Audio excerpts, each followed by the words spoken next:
Yorana et Maïva, je suis très heureuse de vous retrouver pour cette émission spéciale Outwa Faris ce soir. Elle est spéciale parce que je la consacre à Thomas Dosenborg, un célèbre psychothérapeute qui nous vient de Bruxelles. Certains le connaissent, d'autres un peu moins. Pour ceux qui ne le connaissent pas, eh bien Thomas est spécialisé dans la communication non violente. Il est auteur entre autres du best-seller qui s'est vendu à plus d'1 million d'exemplaires et qui s'intitule Cessez d'être gentil, soyez vrai, qui a été traduit en 26 langues, ou encore du livre Notre façon d'être adulte fait-elle sens et envie pour les jeunes.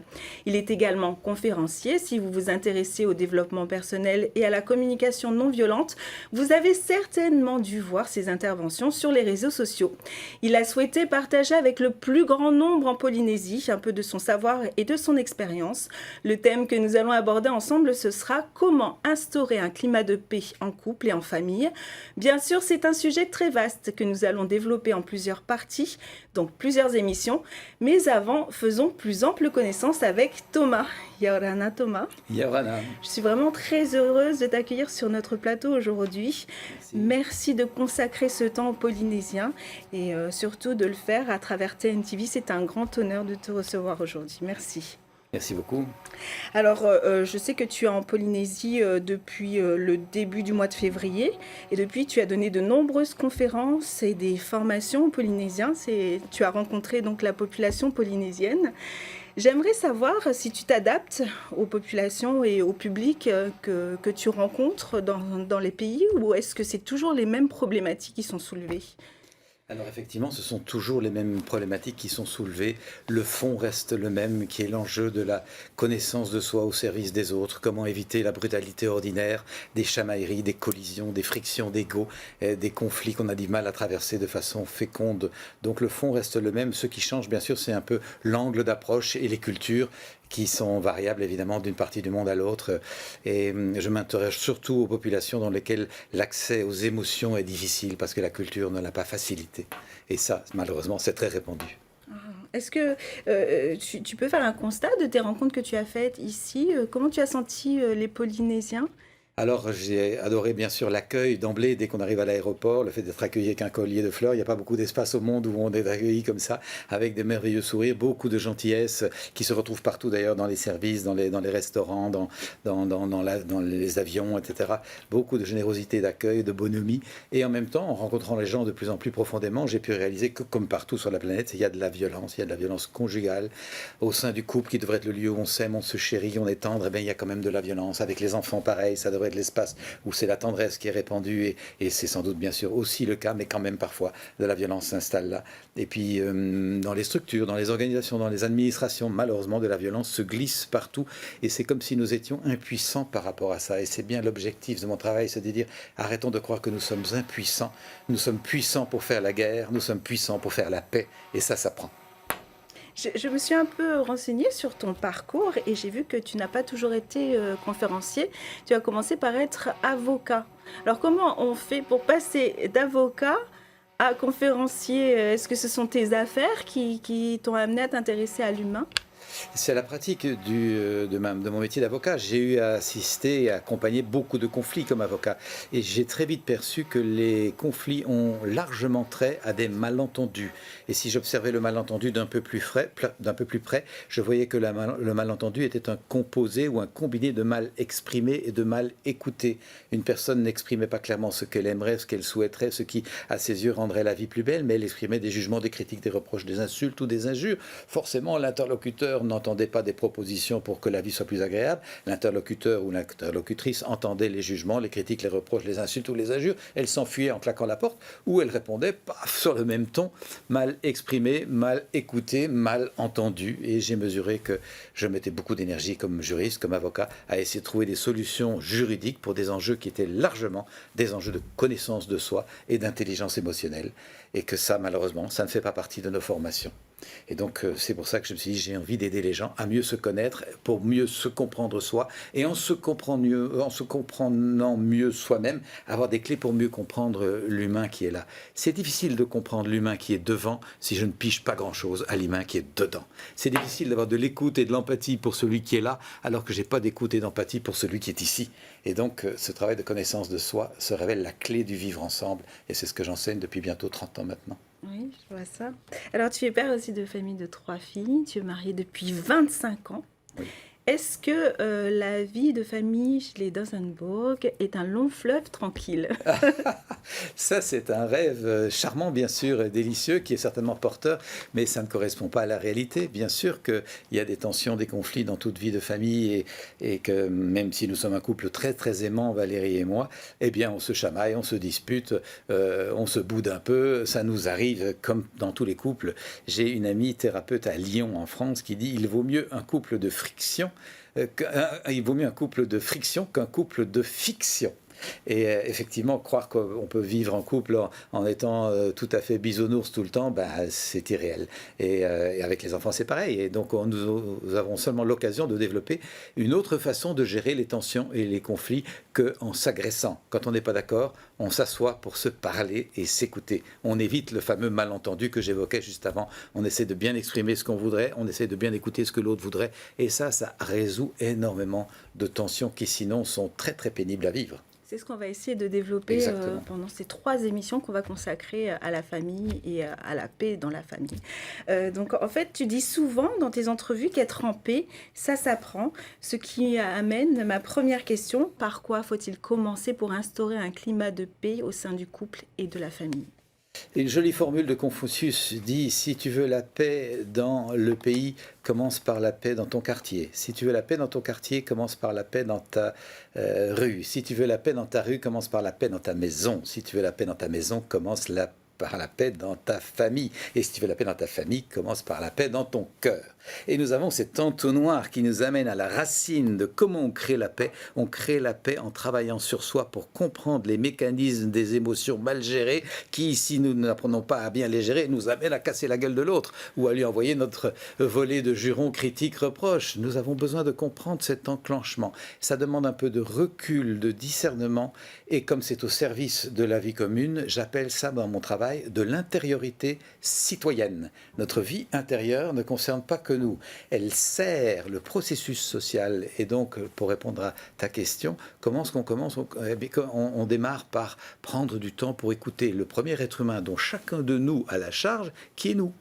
Je commence par écouter cet humain-là. Je souhaite un monde dans lequel les gens s'écoutent et sont bienveillants et ont de l'empathie les uns pour les autres. Je pense que c'est un rêve largement répandu à travers la planète. Eh bien, je commence par avoir de l'écoute, de l'empathie et du respect et de l'amour pour cet être humain-là. Ça veut dire que quand je me sens joyeux, confiant, émerveillé, je savoure, je goûte, je vais voir ce que ça dit de moi et comment de plus en plus organiser ma vie pour aller vers ça. Et j'écoute également la partie de moi qui est triste, déçue, en colère, en rage, qui se sent fatiguée, qui en a ras-le-bol. J'essaie de comprendre les messages de ça, et ça c'est les clés que l'on donne en communication non violente, comment comprendre le langage des émotions pour aller voir comment je peux transformer ça et réaligner ma vie sur ce que j'aime en évitant de passer à l'acte de la violence sur l'autre. C'est une discipline de paix. On a parlé juste avant du fait qu'on sait faire la guerre parce qu'on s'y discipline, effectivement, à travers le monde, malheureusement, et on arrive à faire la guerre. Eh bien, si nous voulons la paix, nous avons besoin d'apprendre certaines disciplines de paix. D'accord. Et comment, justement, on apprend cette discipline, par exemple, comment identifier une émotion, comment, par la colère, on passe aussi par la violence, et comment différencier la colère et la violence? Est-ce que ce sont des choses qui sont différenciables, justement, ou quelque chose, la colère, est-ce que c'est de la violence automatiquement, par exemple?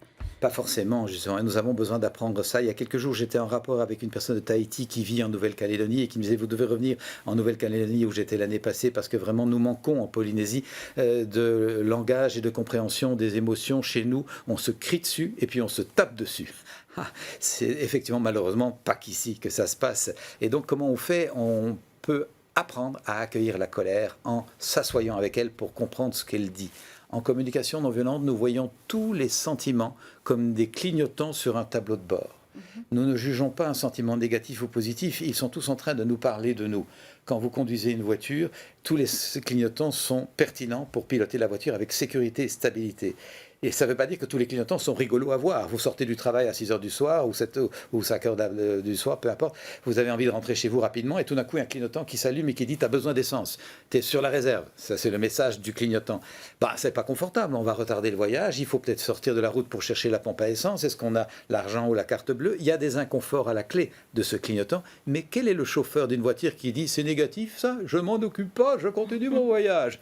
C'est absurde, on va tomber en panne. Donc j'ai besoin d'écouter les signaux inconfortables comme les signaux confortables.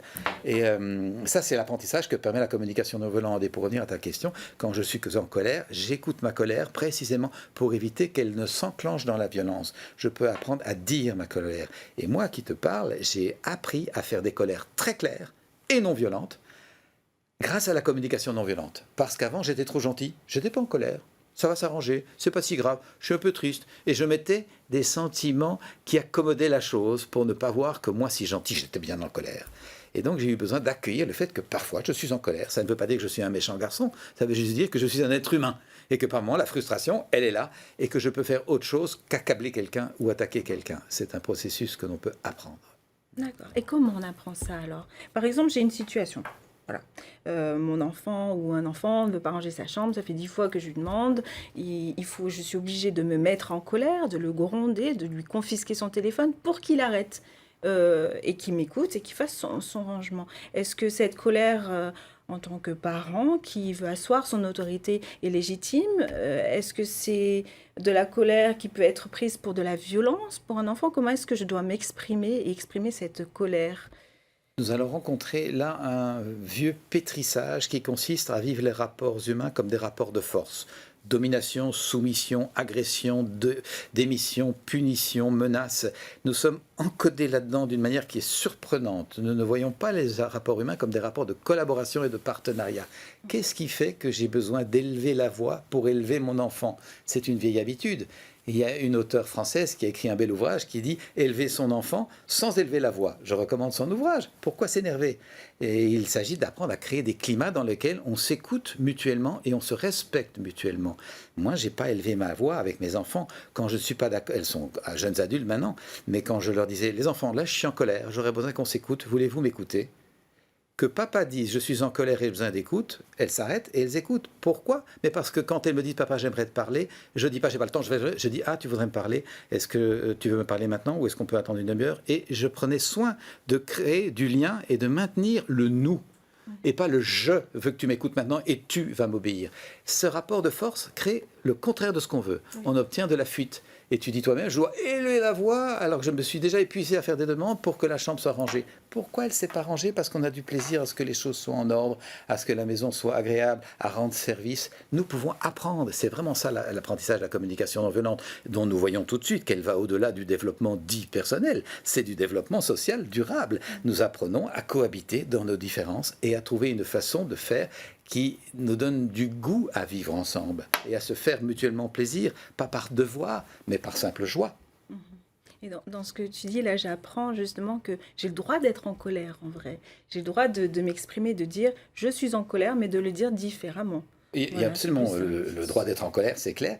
Et il y a un enjeu fondamental, c'est que nous avons besoin de donner du sens à ce que nous demandons. Pourquoi est-ce qu'on demande à l'enfant de ranger la chambre? C'est son espace à lui finalement, on pourrait peut-être respecter que c'est comme ça, mais peut-être que derrière ça, il y a la fatigue de la maman ou du papa, si c'est le papa qui s'en occupe, d'être celui ou celle qui range la maison. Et donc il y a un besoin d'aide, un besoin de partage, un besoin de réciprocité dans les tâches. Et il y aura plus de chances de se faire entendre en disant à son enfant « J'ai envie de mettre de l'ordre dans la maison, je me sens mieux quand la maison est organisée et ordonnée, j'ai à cœur de ranger tous les espaces communs, est-ce que toi tu serais d'accord de faire ta part en rangeant ta chambre ?» Et je négocie. Ça ne veut pas dire qu'il va être d'accord, ça veut dire qu'il ne se sent pas imposer quelque chose contre lequel il n'a pas de pouvoir. Il est invité à le faire. Et là, on va souvent avoir un échange extrêmement intéressant parce qu'il va peut-être dire je suis trop débordé par un examen que je dois travailler, je le ferai peut-être demain ou après-demain, et on cherche la temporalité qui sera juste. Mais il peut très bien se faire, et je l'ai rencontré de nombreuses fois en travaillant avec des ados, ah, si mes parents me le demandaient comme ça, j'aurais envie de contribuer parce que c'est vrai que je suis content que la maison soit en ordre, c'est plutôt agréable d'arriver en rentrant de l'école et que l'espace soit paisible et tranquille, c'est reposant. Et donc, j'aime prendre ma part là-dedans. Mais, comme tu l'évoques, souvent, on est d'emblée dans l'agressivité. Oui. C'est une vieille habitude dont nous avons besoin de nous défaire. Alors, pour qu'il puisse m'obéir, il fallait que je lui confisque son téléphone. Je voulais en revenir à ce concept d'écran. Donc là, on parle du soi, de la reconnexion avec soi. Est-ce que le fait d'être toujours sur les écrans n'est pas un obstacle, justement, à la recherche de reconnexion du soi?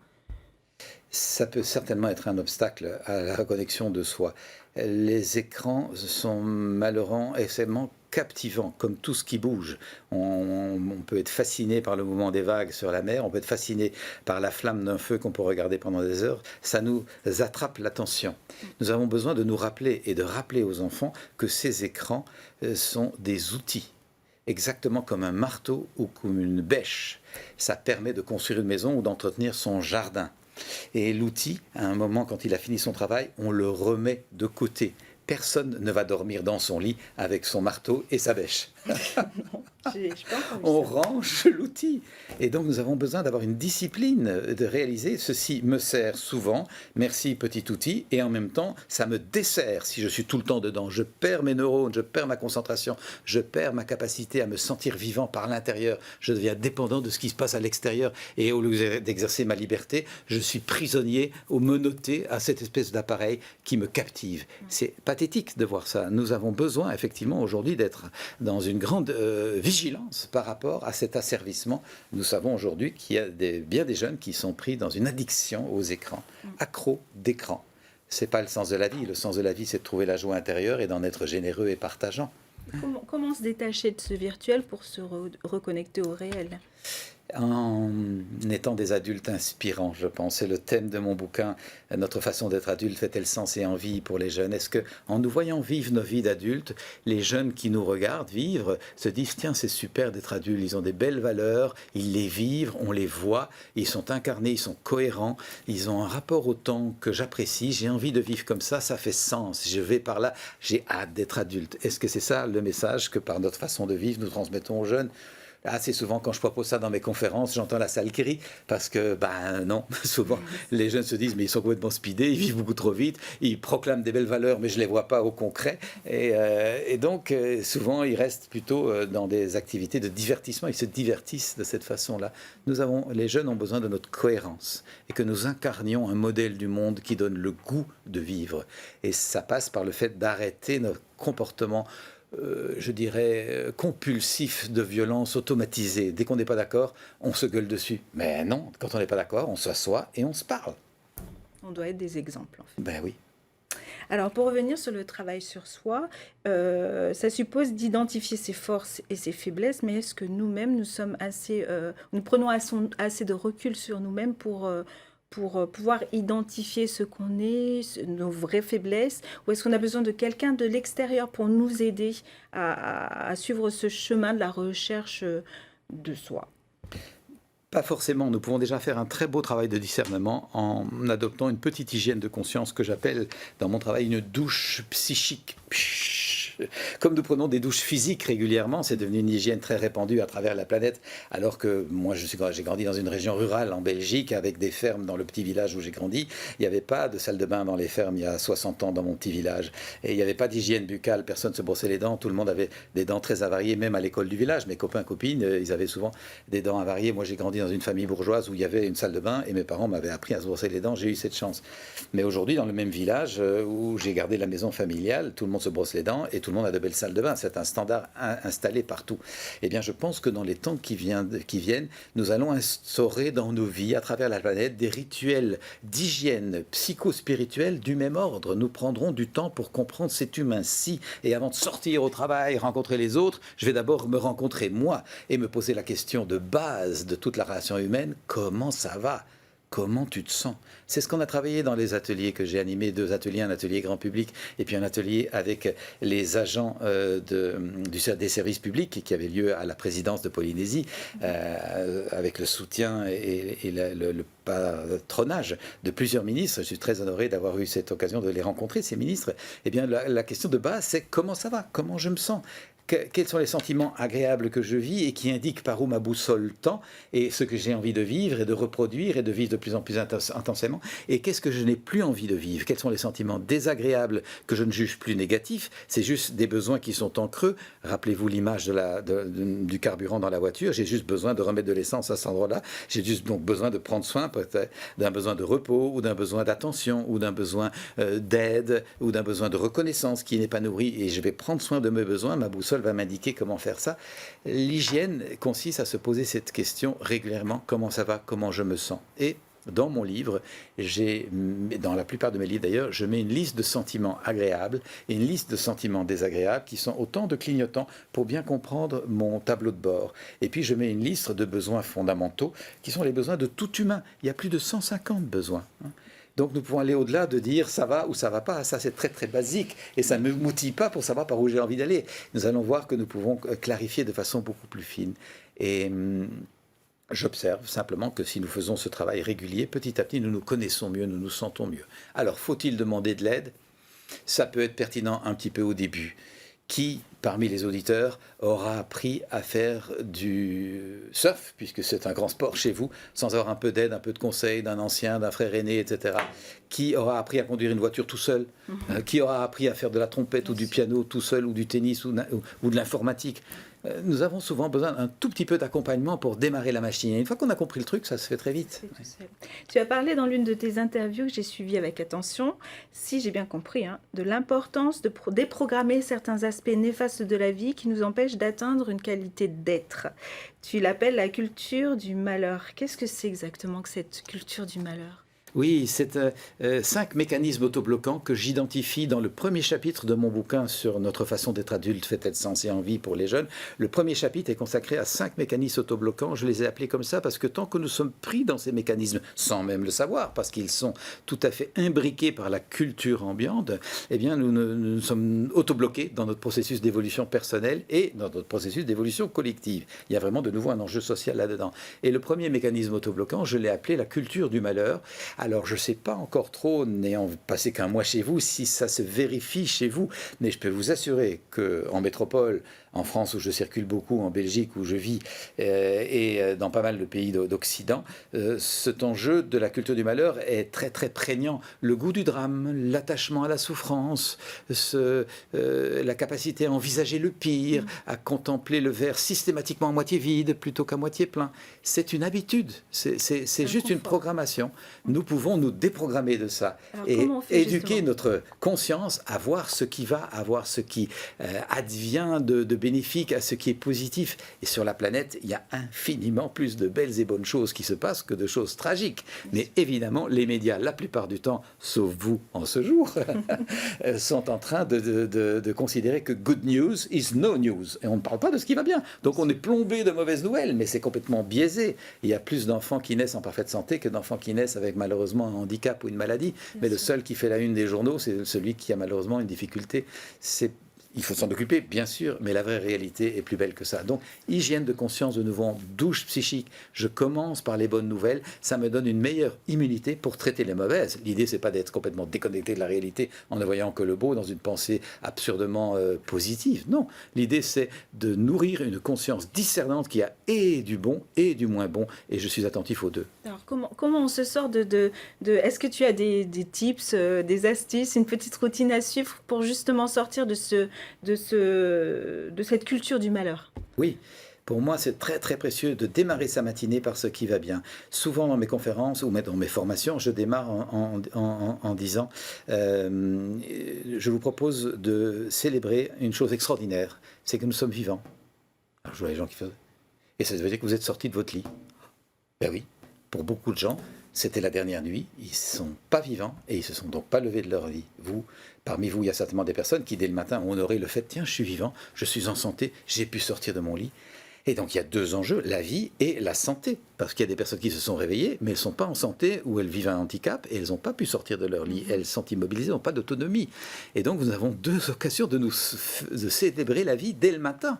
Et de sentir, mais quelle chance j'ai d'être vivant. Faudra-t-il attendre de perdre un proche parce que la mort est là pour réaliser la vie était proche et je ne l'ai pas célébrée. Mais célébrons la vie.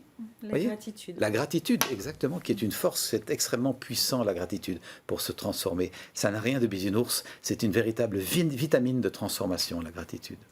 Eh bien, merci Thomas. Nous arrivons à la fin de cette émission qui passe vraiment trop vite, il y avait tellement de choses à dire. Alors, de tout ce que nous avons dit sur cette thématique de la recherche de soi, de ses émotions, de la reconnexion avec ses émotions, si les téléspectateurs avaient une seule chose à retenir de tout ça, ce serait quoi ? Oh, le message est rapide. Nous souhaitons un monde d'amour, d'écoute, de bienveillance, d'attention mutuelle et d'entraide. Eh bien, nous n'allons pas obtenir ça à l'extérieur si nous ne commençons pas ça à l'intérieur. La première personne que j'apprends à aimer profondément, à respecter et à traiter avec douceur, c'est moi, parce qu'il va s'en dégager un climat de douceur et de bienveillance pour les autres. Eh bien, merci beaucoup pour cette intervention. Nous te retrouverons bientôt pour parler du thème comment instaurer la paix au sein du couple. L'émission se termine. Merci de l'avoir suivi. On se retrouve très bientôt. Et d'ici là, prenez soin de vous et de vos proches. Nana.